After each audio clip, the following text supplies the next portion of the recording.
የዛሬው ስልጠና ቻይኖቹ ሙሉ ፕሮዳክቱን ከሀገራቸው ነው ይዘው የመጡት። በደንብ ነው እያስተማሩን ያሉት።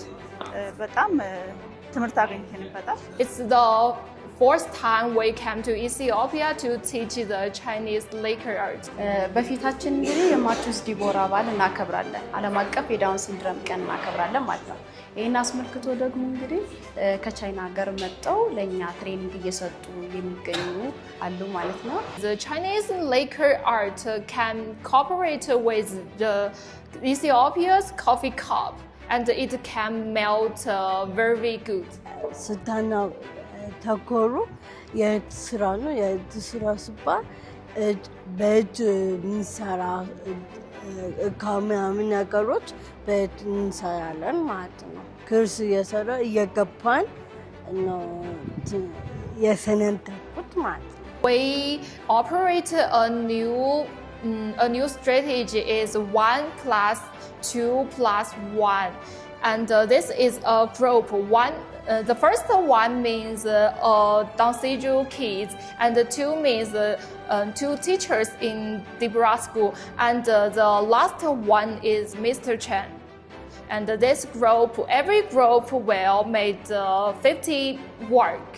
And before the exhibition in March beginning, and we will finish at least 100 handicraft.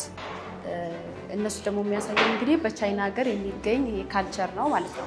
ይሄ ካልቸር ደግሞ በእቃዎች ላይ የምንሰጣቸው ዲዛይኖችን ነው እና ወደኛ ባህል ደግሞ አምጥተን የቡና ሰኒዎች፣ ሻይ ስታፎችን እነሱ ላይ ይሄንን ዲዛይን እንድናወጣ ነው ትሬኒንግ እየሰጡን ያለው ማለት ነው። And this time we came to the school is the main purpose is to guide and teach the teachers and the Dongseju kids to better finish the task.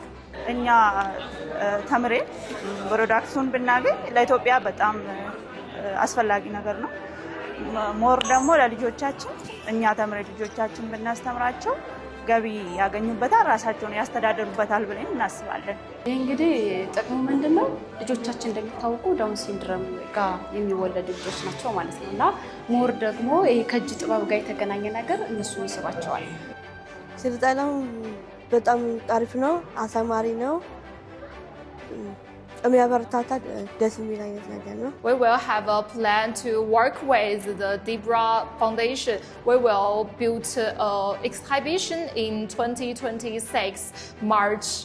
And in the World Dongseju Day, we will build an exhibition about how the project going on, how the work the kids and the teachers do.